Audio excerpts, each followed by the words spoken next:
we're getting the bookings, but because I'm not doing the tours, and I only have so far one person working for me, and she can't work 7 days a week. We're limited by that. So we're hiring 2 other people. And she's the right kind of person, like you just mentioned. She's grateful for the opportunity. I made it very clear at the beginning. This is not a job. It's not a job. If you look for your job, just look somewhere else. This is not it. There is a leap of faith necessary from you. I made it very clear. She's taken the leap of faith. She's happy with it. But she still can't work 7 days a week. I mean, of course, she's human. So I'm trying to set her up with other people. She's the right kind of person for being a guide, but she's not a business person just yet. So I'm grooming her little by little. Who's going to be driving sales for you? Tourism Tiger, I hope. I'm getting the websites redone. So that should help. And I hired someone to pick up the phones, and she's fantastic. She's doing a great job. It was really baptism by fire, because I saw her for 2 hours and I was like, okay, you got the phones. I'm going to the mainland. You're on your own. So that was a little crazy.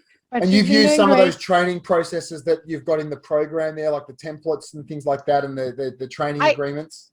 Yes, I've used some of those ideas. I haven't used the documents yet because I haven't had the time to sit down. But I had already started some of those processes before. So I was on the right track. That was reassuring.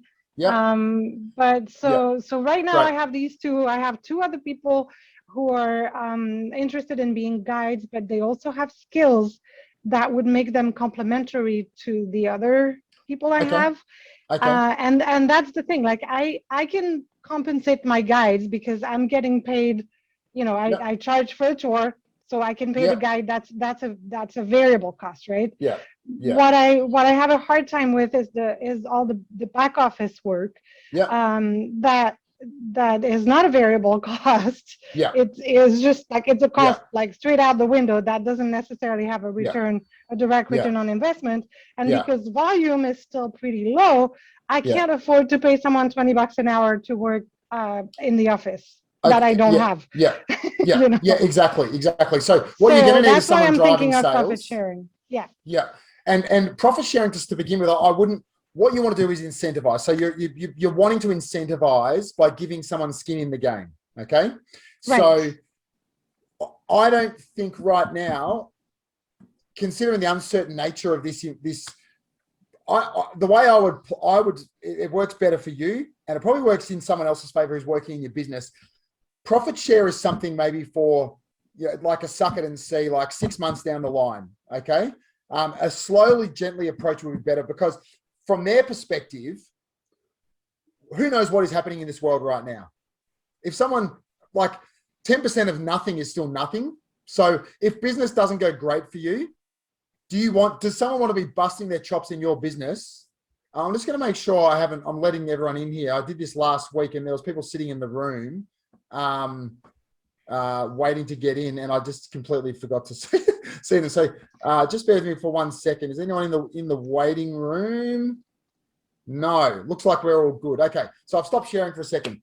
So for you, I think that you want to be incentivizing someone, and you could potentially say to people, like, let's start. You've seen the personal development plan that I've got in the program, and a personal development plan is a good way to incentivize people to give them some skin in the game without starting with a profit share. Profit share for you is going to be tricky to work out right now, I believe, because of the uncertain nature and you've only just reopened. It risks.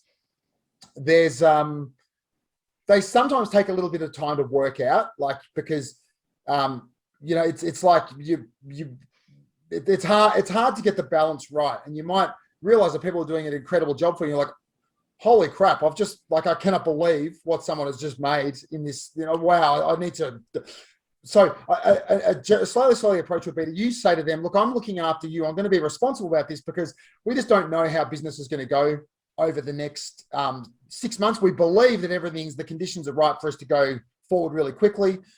I don't want to risk you entering a profit share arrangement where business is going to suffer and you're going to be working really hard for, and there's not a lot of profit to distribute. So to give them an incentive, like a percentage of their hourly rate or their salary to hit some goals, like I've outlined in that personal development plan, would be a good approach for a 3-month period.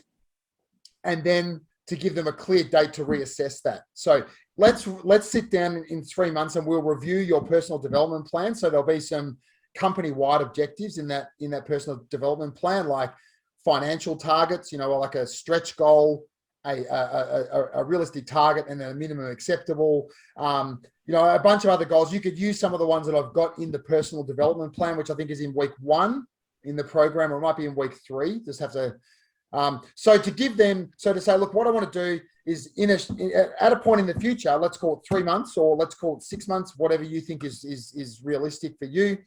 I would love to set up a profit share arrangement. What we want to do is just feel our way through it and get you get I guess some kind of incentive arrangement in place right now that is going to reward you financially for meeting some goals and targets. And then let's see how business is performing in 3 months or 6 months. And then we'll take the next step. And the reason I'm doing this is because the nature of our travel world globally is uncertain right now. So I want to be sure that you're looked after and that you're not entering into an arrangement that is not going to benefit you if things go bad. Does that make sense? Yes. So that to me is a soft introduction to a profit share. But you need to have someone, because that person on the phone is probably not driving sales. That person on the phone is probably managing inquiries, or they're responsible for reservations. I mean, obviously, yes, they're trying to get people over the line, but they're not out there driving sales. And I think that someone in your business needs to be driving sales right now, especially over the next 6 months, whether that's you remotely or whether that is someone that has the skill set that's in your business right now. But I think relying on Tourism Tiger to, like, your web designer to increase organic search and drive, that's obviously going to be really beneficial for your sales, for your action plan. But I think someone in the business right now needs to be driving sales and exploring alternate revenue streams, whether that's local collaborations, whether that is increasing your network of distribution partners, whether that, you know what I mean, rather than just rely on that one source of bookings. So that would be the first place that I would be looking to. Well, that is a really important place for you to consider when you're structuring the people in your business right now.